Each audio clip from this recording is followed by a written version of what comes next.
Bismillah ar-Rahman ar-Rahim. Assalamu alaikum wa rahmatullahi wa barakatuh. As we welcome you once again to the airwaves of Salam Media on this Wednesday evening. And once again, our panel discussion with regards to a number of topics, and particularly looking at issues as and when they arise. We're looking at cutting edge programming right here on Salam Media. And this requires in-depth discussion. So wherever you are, whatever platform you're listening to us, we welcome you to the show. I am Inayat Wadi. I'll be with you right until 9 p.m. tonight. Now, what is significant to note is the ninth anniversary for the Rohingya. And we've seen the exodus and the significant movement in the ongoing humanitarian crisis. And as we speak right now, the Rohingya community continues to face severe challenges, mass displacement, human rights violations, dire humanitarian situation. And at this point in time, there are concerns right across the board, particularly looking at their conditions, their living conditions, and also at the same time looking at repatriation, facilitating the safe return. These are some of the talks that are taking place. And this is the reason why we have assembled our panel tonight, consisting of no strangers to Salam Media. We've got Shabnam Mayet, who is an advocate and also an activist at Protect the Rohingya. San Lwin, prominent Rohingya political analyst. Ali Jinnah Hussin, who is a co-founder of the Rohingya Youth Association, and hopefully he will be joining us out of Cox's Bazar out in Bangladesh.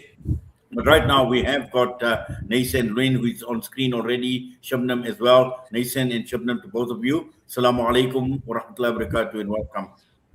Wa alaikum salam wa rahmatullahi wa barakatuh. Thank you so much for hosting us. Yes. Walaikum salam. Listen, Thank you for having us. let's start off with you, and let's just talk about 9 years later. How significant is this anniversary as far as the Rohingya are concerned? Yeah. Well, 9 years already passed. The situation remained the same. Actually, the situation inside the country is more worsening because the perpetrator have changed, but the situation remained the same. Since the 2024, the violence against the Rohingya, it took place again, and at least 2,500 Rohingya were killed by the Arakan army. And then, as we speak, maybe a couple of family waiting at the Bangladesh border to cross the Naf River or the land border to get the permission from the Bangladesh authority. So the people are keep fleeing still. Since the early 2024, at least 200,000 Rohingya have fled to Bangladesh, and also the people remaining inside the country and also in the Bangladesh camp, since this WFP World Food Program have been cutting the food ration allowance a few times already.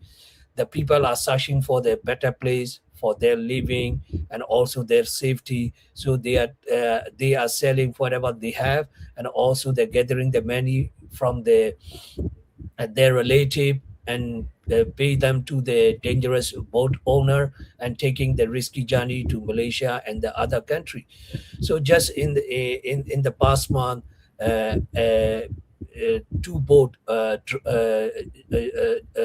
drone, and then the children, women, and the many other, at least 500 were killed. So every time this is happening, the people are taking risky journey, and we are losing the life. So the thing is, only in this 9 year we have the case at the International Court of Justice. The case has been since 2019, but hopefully this year in October or the November, before end of the year, the International Court of Justice will deliver the final verdict. That is the significant achievement. At least we will have the verdict. The court will say, we are expecting, hopefully, that the court will say whatever happened to the Rohingya was the genocide. Then, the action can follow we are expecting, but still there's a long way to go. Another thing is the case at the International Criminal Court. We are not sure whether they have already issued the arrest warrant, because their system have changed. They are not going to make the public. So, and as far as we know, that in 2025, 2024, late 2024, the prosecutor applied for the this arrest warrant against the Myanmar military general, including the main line. So we are expecting that they have already issued the arrest warrant. Another thing is the universal jurisdiction case at the Argentinian court. The court already issued the arrest warrant against the 25 individual, including the now the Myanmar president, the then commander in chief, General May Aung Hlaing. They have already issued. These are the from the international court, the achievement, but the politically moving is nothing yet. They have been talking about the repatriation, but is not going to happen anytime soon. We really appreciate the Bangladesh government. They have been keep trying to happen the repatriation, but the thing is, Myanmar is controlling their sovereignty, but the territory has been controlling by the rebel group Arkan Army since the early 2024. So to get the agreement from the both group is really not easy, because they are fighting each other, and the place is really not safe. We really want to go back, because we don't want that this refugee life anymore because of the funding shortage. All the refugee are getting only the $7 per month. That is very little for the survivor, and also the limited healthcare. The worst thing is that the education, the children and the youth, they have been crying for the formal education, but there is no formal education yet. The youth, they don't have the vocational training. They want to join the college, university. They are not getting any chance. So we are like, they're losing their generation. And beside that, during the monsoon, landslide always happening, family crash apart. So, well, if I say about all the difficulty, all the hardship we have been facing for 9 years, is, it will take a lot of time. So in my conclusion, the situation always remained dire. Once only we can go back to our homeland, we can rebuild our life. We can stay independent with the safety and the dignity and the food right. Then our situation will improve. If not, in the refugee life in the camp is really not easy. Yes, Shabnam, I see Ali Jinnah is also join us. I just want to, Ali Jinnah, Assalamu alaikum wa rahmatullahi wa barakatuh. Walaikum assalam. Assalamu alaikum, everyone. Jazakallah Walaikum khairan so salam. much for joining us. Shabnam, I know from time to time we have been continuing to highlight the plight of the Rohingya, the Wear Black for Rohingya campaign, just to make absolutely sure that their plight is not taken off the radar.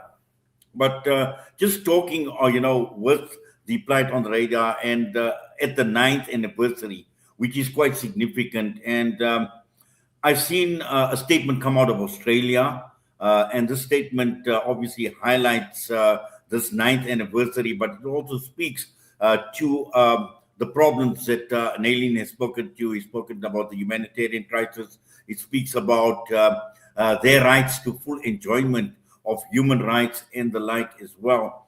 And just looking at where we are globally, and I'm not too sure how much focus at this point in time there is on the Rohingya. Obviously we can't take Palestine off the radar, but when one looks at the Gaza, the genocide, we had the world talking about the anniversaries of the genocide that had been unfolding in Gaza. But looking at it from Rohingya perspective, how much international focus is there really, and especially at a time like this? So I want to start by saying that we don't have to compare genocides or attention around genocides, but what we must remember is that when we look at Palestine, for example, the Rohingya don't have a written script. It's very recent. It's very recent that the country was actually open for international scrutiny. And also, Rohingya were not allowed, many didn't make it to high school. They were not allowed to go to university at all. So there are big gaps. But over the last 10 years or 14 years that I've been working on the issue, the one thing I can say is that many more Rohingya youth are searching for opportunities, are seeking education alternatives, and are speaking out for themselves. And so I think that when it comes to how much or how many views it gets, it's also that, the struggle in Palestine, we've known about it for many, many more years. That having been said, currently, I think that, the general idea is when governments don't act, that's when it's the time for civil society to come forward. And I think the responsibility is on all of us. If South Africa has this strong tradition of revolutionary schooling, and if each one of us can just teach one other person about the Rohingya, about their plight, the same way that we have the BDS list, there's now a list for Sudan. Historically, there's this, you can just Google it, it's called the dirty list, where you can look whether you're supporting companies that are actually doing business with the Myanmar military. So I think the question is more about how is it that we will work within our communities to move focus towards the Rohingya, and how it is that we will share our experiences and our knowledge with the Rohingya community. Yes, shukran for that, Shabnam. Let's bring Ali Jinnah into the discussion. Ali Jinnah is the co-founder of the Rohingya Youth Association, and being on the ground. And this is what we'd like to actually talk, looking at the day-to-day experiences of people in Cox's Bazar. How would you describe that? Thank you very much for giving me the floor. Assalamu alaikum, everyone. It has been already 9 years have passed since 2017 genocidal violence that forced millions of Rohingya refugees into the camp. So now many Rohingya children are growing in the camp. I suppose if I give example, I come in 2017 when I was 17 years old, and then here after coming, I'm seeing that so many children are born here, and so they are growing up so quickly, and they are forgetting the Rohingya culture, and they do not have a proper education system into the Rohingya refugee camp, which is one of the greatest loss to the entire Rohingya community. This and also many people are into the Rohingya refugee camp are willing to go back to the native home, but unfortunately we cannot go as soon as possible. It is so many people are dying without seeing their homeland in their homeland, and also many people are surviving here with the humanitarian aid, and day by day the humanitarian aid is also decreasing, and there is so many budget shortage around the world due to the so many of crises are seen around the world. Like if we say there is crisis in the Palestine, in the Iran, so on, and then which is why many Rohingya people are suffering currently with so many faces. So many people are have chronic disease which they cannot take properly treatment around the camp because there is not available treatment, and also many children are growing up so quickly without having any formal education, and also many people are suffering with their basic food, which is because of some of the family get individually $7, $10, and $12, and it is not enough for an individual around the camp. If we go outside of the camp, then we see that if we see in a fancy restaurant, then we have to spend around Bangladesh taka 3,000, 5,000. If we imagine the Rohingya life according to it, then we can feel the how Rohingya people are surviving with the $7 and with the $10 and with the $12. The greatest loss is that our generation is losing their culture. Our generation is losing the education. Our generation is forgetting their native, and we cannot have any enough what is called enough awareness about the land. So many of NGOs and INGOs have also so many weakness when they walked into the Rohingya refugees. This is how the current situation is going on. Thank you. Yes, Ali Jinnah, shukran for that. And I think, Nathan, I think I just like your comment when Ali Jinnah speaks about a lost generation and a generation that actually loses its culture. And that obviously is a very, very difficult situation. And all as a result, because a number of, we know that there have been a few interventions in the past, but it's just not working because when we're talking about 1.2 million people, for example, just in Cox's Bazar alone, under the most horrific conditions, that what hope does it give to people? What hope does it give to people like Ali Jinnah, who mentions he was 17 years old when he entered the camp, and 9 years later he's a 26-year-old grown-up man? If you could unmute your mic, please. Oh, sorry. Okay, sorry. Like there are ten of thousand of people like the Ali Jinnah. I know Ali Jinnah personally very well. I met him in the camp several times. So they all want to join the university. They want to become the doctor, engineer, scientist, whatever they like. They have everyone has the dream, but it's not going to come true in the camp at all because we have got the experience for 9 years. In 9 years, international community, if they have the will, and also that the Bangladesh government, with the collaboration of the Bangladesh government, they could have established the formal school. Not we are not only the refugee in the world. There are a lot of refugee across the world. So for the other refugee, they can go to the local school.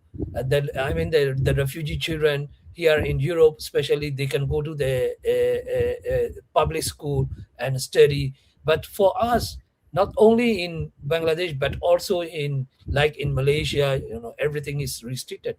But at least if the Bangladesh government allow the international community, the donor, they can build a formal school there, and then they teach the children. But this is not happening. Only thanks to the people like the Ali Jinnah, there are a lot of youth. They have established their own private school and they are teaching the children. But after they completed the grade 12, whatever they have the certificate issued by those school, they will not be recognized by any university. That is the trouble. And also due to the limited resources, especially the funding and also the material they have, and the facility, they cannot teach a lot of children. And those who have passed the matriculation exam, they are just their education journey is completely finished. They have no way to join the university. That is why we have to prioritize the repatriation. Even it is not going to happen, we have to put the strong pressure to the both the Myanmar military and the Arakan army to happen the repatriation and then rebuild their lives.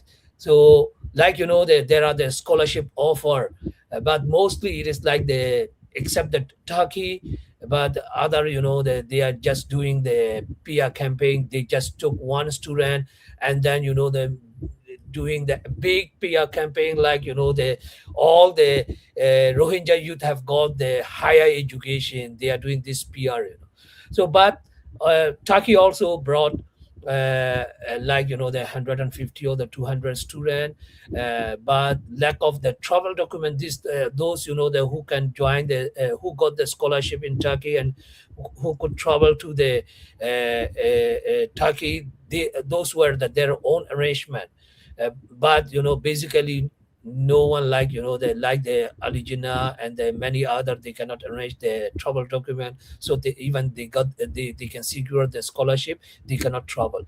So one thing the Bangladesh government can do, or the host country can do, like issue them the travel document so they can travel to the anywhere in the world and study there, come back and serve the community. This way we can develop, but these things are not happening. So only the option left is if we can go back to our homeland, then we can rebuild our life.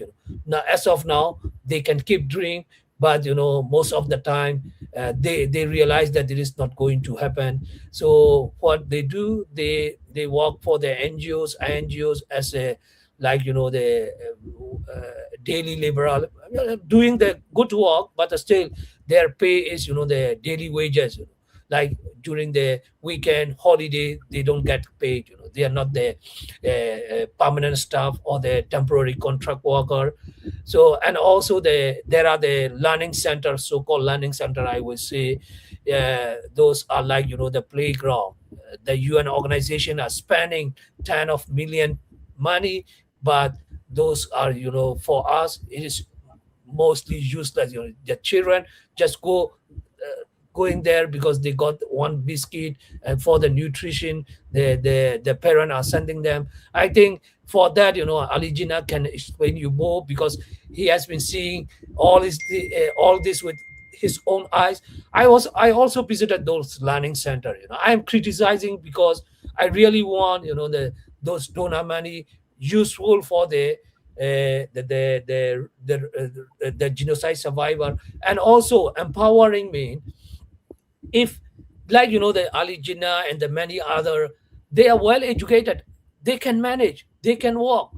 If the donor recruit the Rohingya youth and establish proper organization system and empower them, like maybe this the refugee, now they are getting the $7, $10, $12, maybe they will get the $30 or $40, because this, from the all the donation, the biggest cost is the administration cost.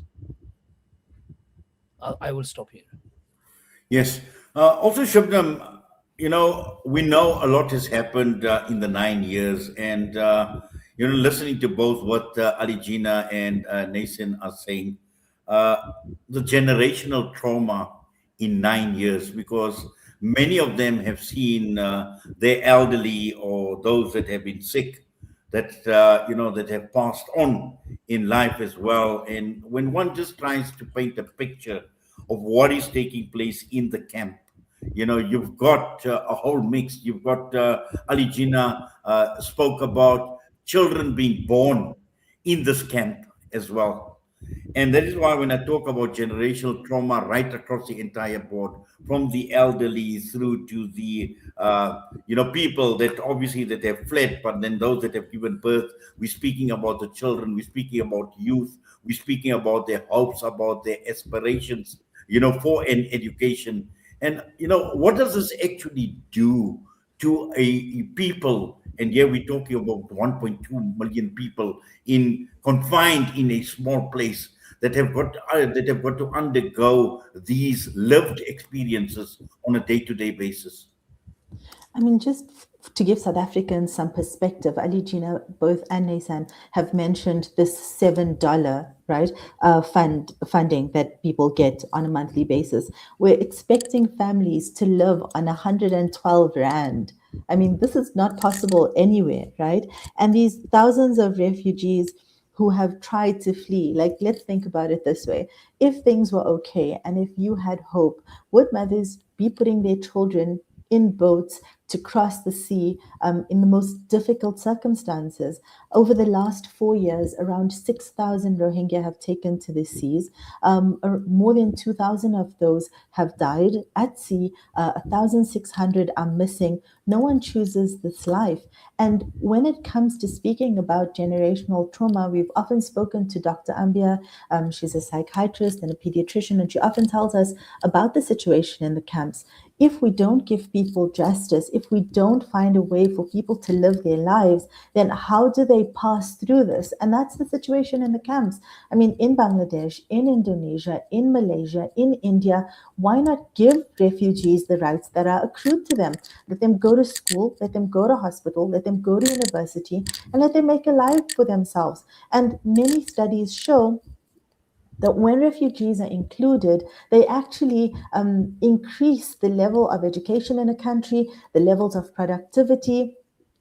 Now Bangladesh is charting a new path for itself. It's got a new leader. It's ousted the old prime minister. Now is the perfect time to give the Rohingya the documentation that they need and give the youth the opportunity to actually go to school.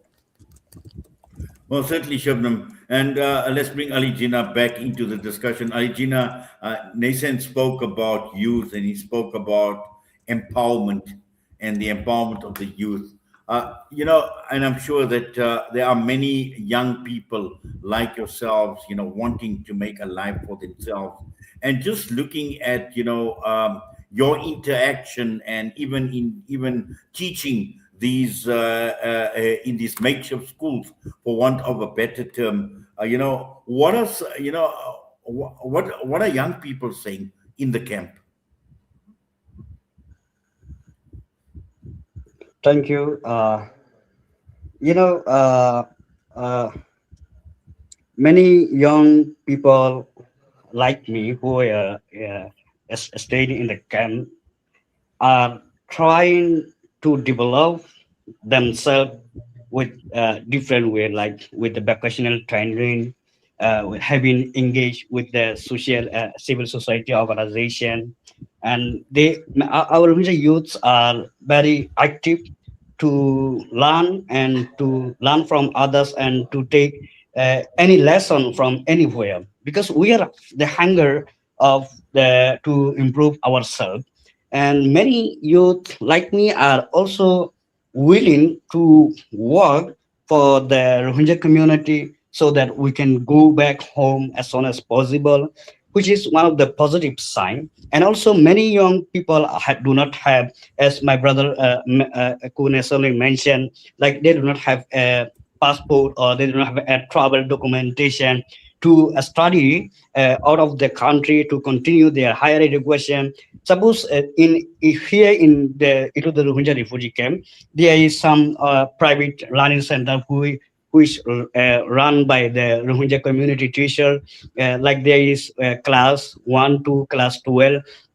And a student like me, after completing their study into the class grade 12, then he become hopeless. He cannot see, or he cannot have any option to go furthermore and to look out of the boundary, because of the refugee boundaries covering his eyes, and he become blind. At that time he neither have an opportunity to walk into the refugee camp. He neither have an opportunity to think broadly to go for the higher education. At that time, such kind of young Rohingya student uh, uh, uh, uh, sit on the road and sit within the shop. Then they gossip the entire day and they consuming their valuable day and night by using Android and by using like this, which is affecting our entire generation. Many young people have uh, and wish that to go to home so that they can study their education, so that they can help the community through earning different skill, through earning different skill within the Rohingya community. This is how Rohingya youth are concerning inside of the Rohingya refugee camp. And also one more very important thing is that to make is that Rohingya youth like me who are growing up into the camp and come into the refugee camp as my age have, they think that they can go back to the home if they have an opportunity to work for the community and to to give input into the Rohingya crisis. This is how the entire Rohingya refugee, you think they have the only two options: working for the community so that they can go back home to the as soon as possible. Secondly, they are giving education to their young generation by going to the into the different private learning center. They are giving education to the young generation. Thirdly, they are trying to have an travel document so that they can continue and their higher education. Fourthly, they are trying to develop and to have a skill into the different area, into the human right issue, into the technology issue, into so on. Thank you. Yes, shukran for that, Ali Jinnah. We're going to go for a quick ad break. So I'll just put Nathan, Shabnam, Ali Jinnah, we'll put you on hold. We'll be back in a minute or two.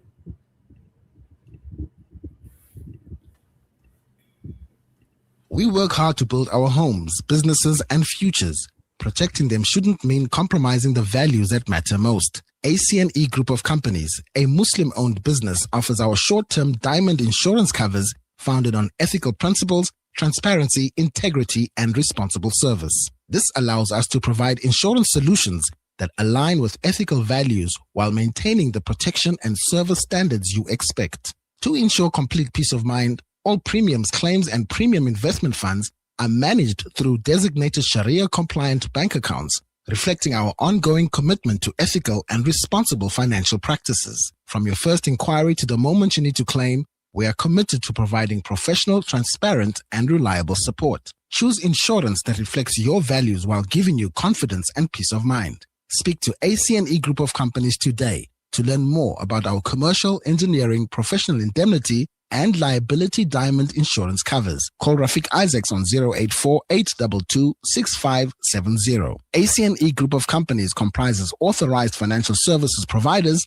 under FSP numbers 43281, 4553, and 45915. Products are underwritten by New National Assurance Company Limited, FSP number 2603. Kids these days are smart, and when you're competing for their attention against their smartphones, you need to make smart choices, like using Sunfoil triple refined pure sunflower oil in every meal you make.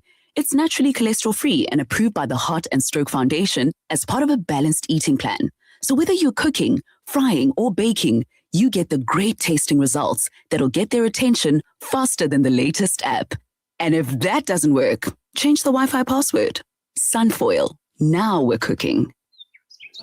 When the perfect blend of stylish decor, exquisite halal cuisine, and warm hospitality come together, it could only mean Al Bayt Lodge, your true home away from home. Al Bayt is the ideal heaven for families, business people, and tourists with its 4-star family rooms and other luxurious facilities. Conveniently situated close to Port Elizabeth Airport, the beach, and other amenities, your stay will be truly unforgettable, as you'll be taking home lasting memories of the warm hospitality, the serenity and tranquility that Al Bayt has to offer. For reservations, call 041-583-6415 or visit www.albaytlodge.co.za. Yasin Badat Financial Advisory. Are your financial goals feeling out of reach? Yasin Badat Financial Advisory is here to turn your aspirations into achievements. Our dedicated team, armed with a history of success, is ready to guide you through the complex nature of financial and investment planning. Whether you're a seasoned investor or new to the game, our personalized solutions cater to your unique goals and risk appetite. Trust in our commitment to transparency, integrity, and excellence. Ready to unlock a world of financial freedom? Partner with us today. Call Yasin Badat Financial Advisory at +27 33346 2071 or visit www.yasinbadat.com. Yasin Badat Financial Advisory, guiding you to financial success. Africa. Give the gift of clean water with Africa Muslims Agency. With every water well or borehole you donate, your drop becomes a river, reconnecting communities to nourishment, education, dignity and empowerment. Sponsor a water well for 17,000 Rand in Africa or a borehole for 65,000 Rand in Afghanistan or Africa. Quench the thirst. Reconnect the soul with Africa Muslims Agency.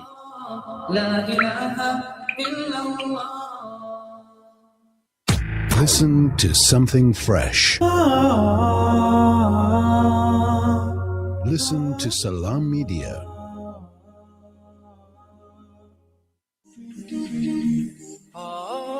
Across Sudan, starvation is tightening its grip. With rising food prices and widespread malnutrition, 8.7 million people are now facing emergency or famine-level hunger. As the conflict intensifies and aid routes narrow, families in Sudan are running out of options and time. The Al Imdad Foundation is delivering life-saving humanitarian aid to those most at risk. Stand with Sudan. Donate online at alimdad.com or call 08. Listen to something fresh. Listen to Salam Media.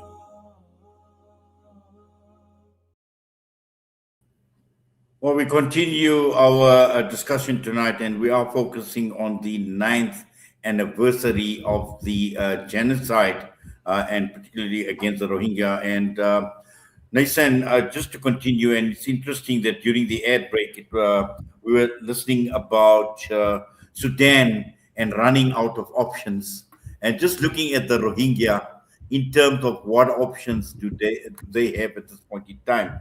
Now, let's try and just navigate. One of the options is a repatriation. And I've seen the statement that came out of Australia, and I'd like to just quote what the statement is saying, is we want to see conditions put in place which would allow Rohingyas to return to their homes voluntarily, safely, sustainably, and with dignity.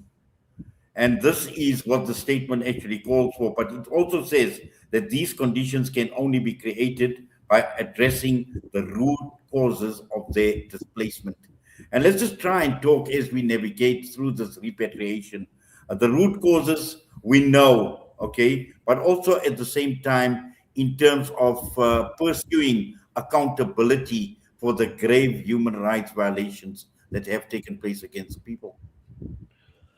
Well, we have been reading such statement for many years.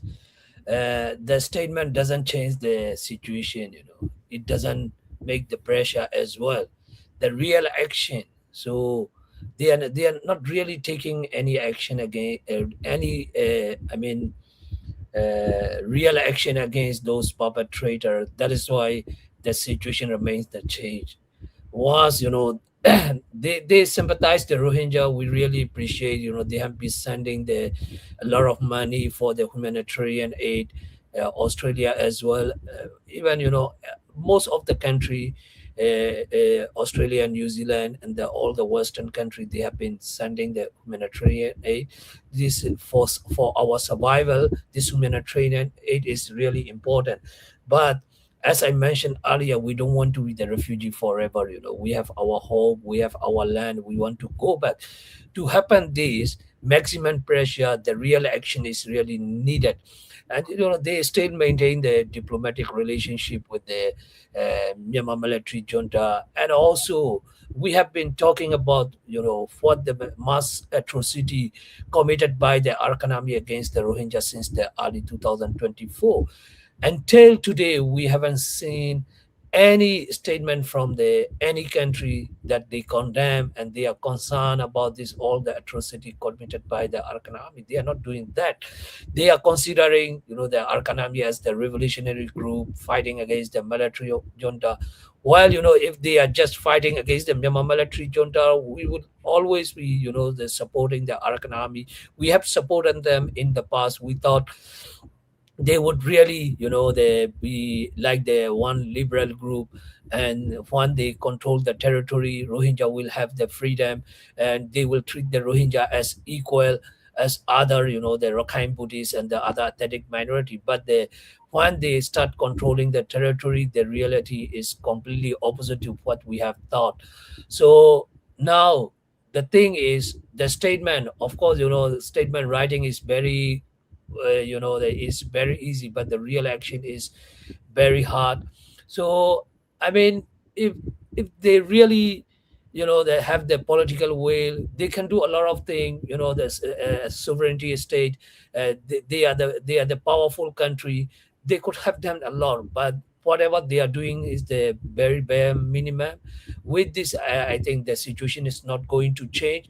And also we cannot expect that in the camp the situation will improve, but we have seen the such situation for now more than 9 years. The situation is not improving. So the option, if I have to discuss, the option is empowering the Rohingya uh, by some, the well-wisher country, the country that really want the repatriation. They should empower, they should empower the Rohingya youth. This way only, because in Myanmar all the youth are fighting against the Myanmar military. What happened if the Rohingya youth are also fighting against those perpetrator, persecuting the Rohingya and get back their own land? That is the option left. If I have to tell you that frankly, I don't really believe that we do, that we shot over the social media, meet with the government official, and they convince them. They will say we are trying, but this is not going to be the real action. The real action, I think, is empower the Rohingya youth and let them get back their own land and rebuild their life. I think this will be the practical action that can happen if they have the will. They should empower and train the Rohingya youth. That is all Yes, I say. yes, Nathan. But also, Shabnam, just following up from what Nathan is talking about, and we've seen many diplomatic missions, go through and obviously address the Rohingya situation and the crisis that has been unfolding over these last 9 years. And we've seen some high level delegations actually going, and but yet uh, as Nathan says that we hear statements but we don't see action. And I And think this he's is 100% correct. He's really 100% correct. And the reality is that, even the situation in Arakan state right now, the Arakan army are perpetrating the same kind of atrocities that the military has. And the military is forcefully conscripting Rohingya. Like, how cruel and bizarre is it that the very military that perpetrated a genocide against you is forcing you into their uniform to fight for them, and against them on the other side, you being forced by a rebel force? Bangladesh is going to have to find a way to negotiate with a non-state actor and to change something. And all of these things that we're watching, I mean, the Arakan army is double tapping in terms of bombing. We all know that from Gaza, from Syria, mass graves are still being found. We don't even know if it's the military or the Arakan army who are perpetrating it. Currently, investigators say that it's both sides. Then the reality is someone is selling weapons to both sides, someone is providing jet fuel to the military, and states have to come out stronger. And until that point, Nasan's 100% correct. Like, how many statements will we write? And while states are writing these statements, people are still being massacred. There's still sexual violence. They're still being forced into the seas. And the countries around them have to take these stances, and saying that there's a non-interventionist policy in the ASEAN, or that we're going to come and see, we're going to send a delegation. You can see what's happening. They're killing people. They're still killing people. No one who has lived in a place for 800 years wants to leave that place. So all of these are very empty excuses. And the reality is that we have to see changes on the ground.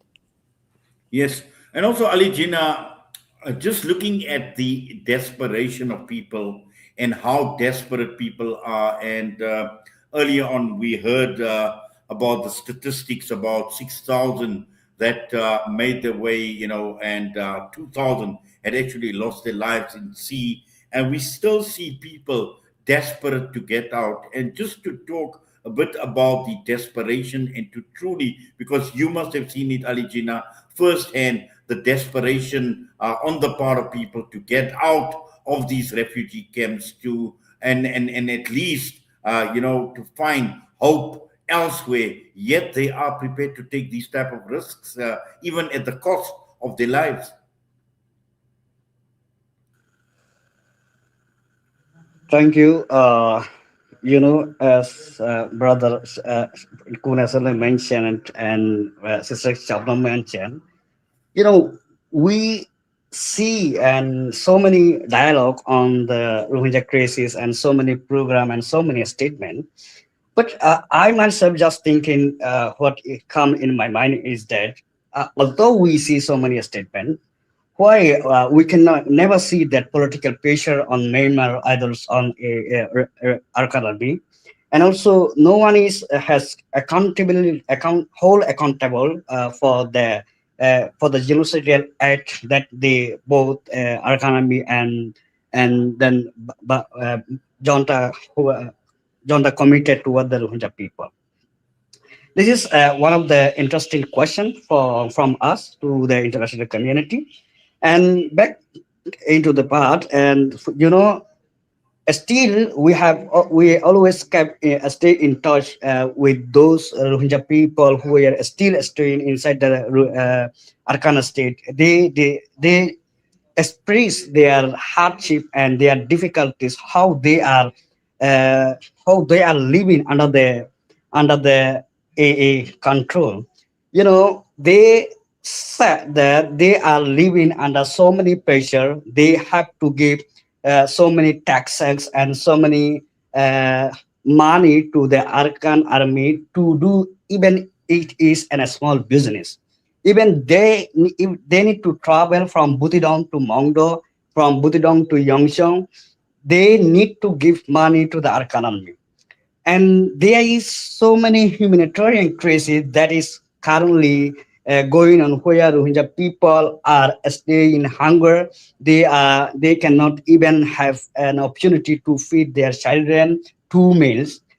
I don't know how they are surviving. And recently, after 2024, recently, still many Rohingya people are fleeing to the Bangladesh. It is because of Bangladesh is only the neighbor country to the Rohingya people. This is a system of economy. They are not giving any opportunity to the Rohingya people, so that after getting such kind of pressure, so that the Rohingya people flee to the nearest country to the Bangladesh. Why many people choose to come to the Bangladesh is the only reason. People at least can sleep peacefully, although they are here in the camp have so many hardship for within their humanitarian cases, and at least people can sleep peacefully. That's why many people choose to come to the Rohingya refugee camp. People who came into the Rohingya refugee camp in 2024, they are also facing so many crises within the Rohingya camp because they are not getting any identity. As I don't know what is the plan of the humanitarian agencies, and they are not getting any shelter. I don't know where they are living. Maybe they are living with their relatives within a small shelter. This is how at least this is how people are living currently into the Rohingya refugee camp. Ali Jinnah, just as a matter of interest, how often are some of these diplomatic missions coming to the refugee camp? We know that humanitarian organizations are making the effort, but just in terms of these diplomatic missions, and particularly those that really matter, that can highlight the case and the plight of the Rohingya people and those in the refugee camps in particular, do they come often? When last have you seen a diplomatic mission in Cox's Bazar? You know, you know, the there is a lot of people, who are working for the Rohingya crisis since about the 9 years, and I still not seen any diplomatic mission that come success.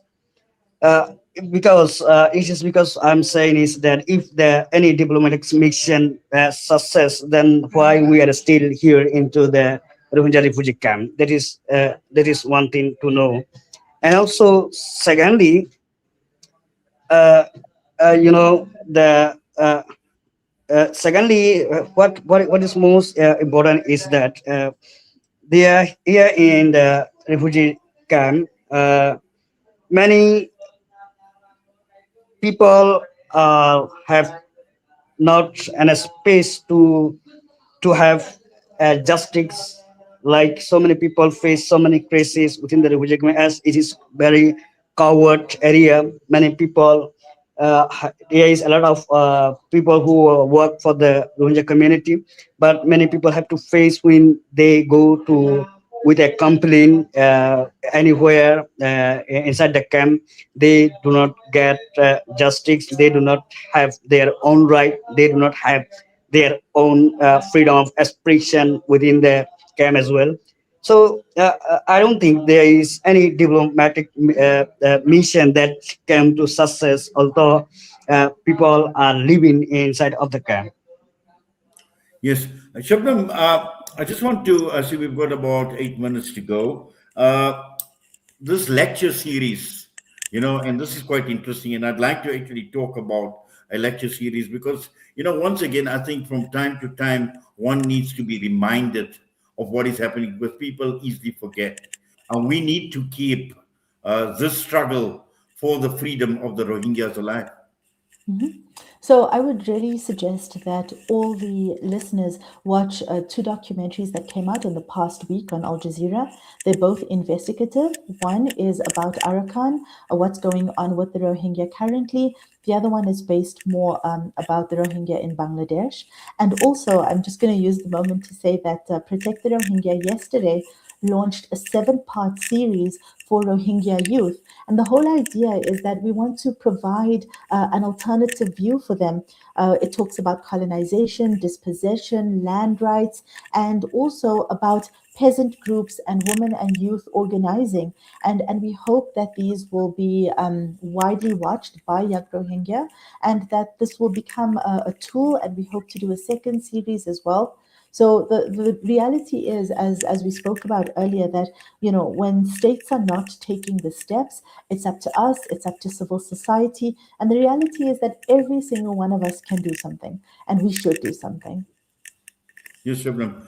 Uh, Nathan, just looking at it from a Rohingya perspective and in terms of how they've seen global reaction to the genocide, to the crisis, to the plight that they find themselves in, is there a sense of betrayal that the world has actually betrayed them? If you could unmute, please. Yeah. Well, I think in 2023 March, the U.S. government determined the crime against Rohingya as a genocide and the crime against humanity. Then nothing followed, and also the Canadian Parliament and also many other the country they determined the crime against the Rohingya as genocide, and also now at the International Court of Justice, 11 states, including some European country plus the Canada intervened in the case. So after the court delivered the verdict, we have to wait and see. Once you recognize something, you see something, then there should be some action against the perpetrator. But since the 2020 January, I think 23rd, the International Court of Justice ordered the provisional measure. The both Myanmar military and the Arakan army, they didn't comply with it, but still there is no action against them. So I mean, talking is very easy, but the not following the action is really it's really make us hopeless. So we are talking always. We are talking about the international community. International community. All we got is the good humanitarian support, for our survival, nothing more than that. So I mean, there is also should be they should have some interest in other crises, like especially in the Ukraine.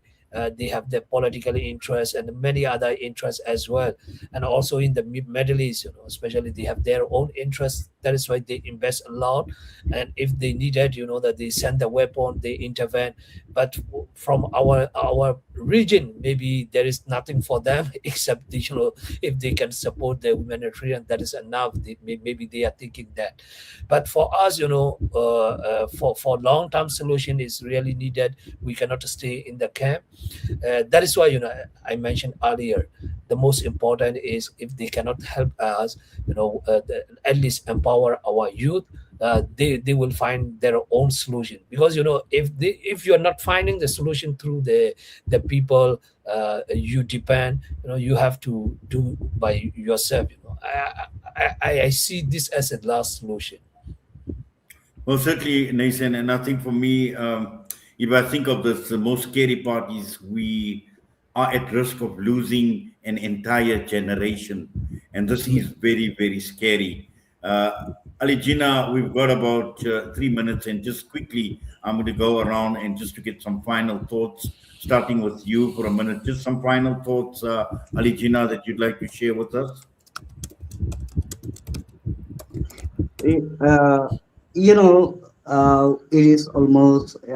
It is already past us 9 years.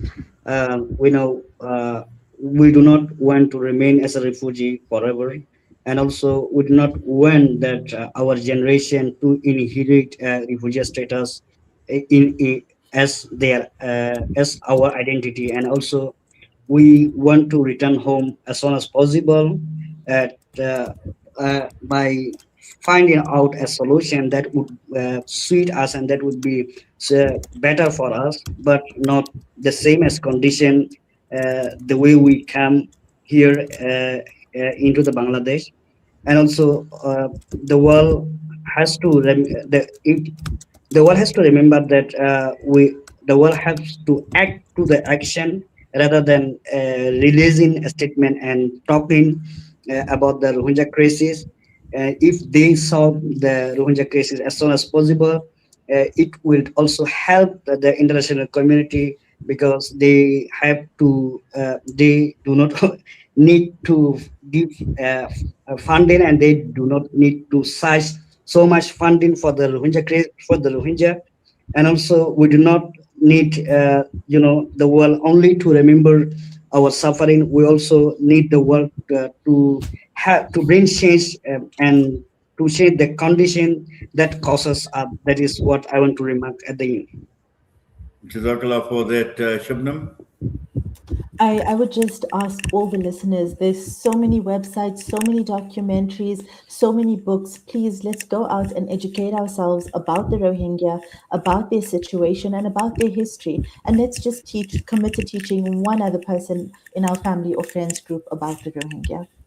Well, shukran for that, Nathan. Well, yesterday also I mentioned that in our event, we want the solidarity. The solidarity means from the heart, not just from the lip, the just saying this. I offer you the solidarity. If the people around the world, if they offer us the real solidarity from their heart, then everything will be followed. Well, Jazakallah khairan so much for that, Ali Jinnah, Hussein, to you, San Lwin, and also to Shabnam Mayet.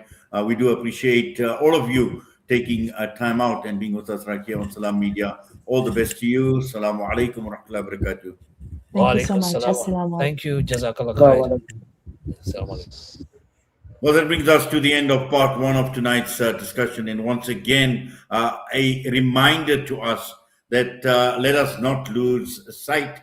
Let us not take the plight of the Rohingya off the radar. And as Shabnam mentioned, there's just so much material that is available by way of documentaries, by way of information that we can actually pick up online. And this is a struggle like the struggles of Palestine, like the struggles of Kashmir, like many other struggles right across the entire world, the genocide in Sudan as well. the Rohingya struggle should not be forgotten. And let us keep ourselves informed, let us educate ourselves, but more importantly, let us not only pay lip service to solidarity, as Nathan alluded to. When we talk of solidarity, it has to come from the heart, it has to be genuine, and whatever we can do within our capacity, let us do what we can. And with that, we're going to go for a break.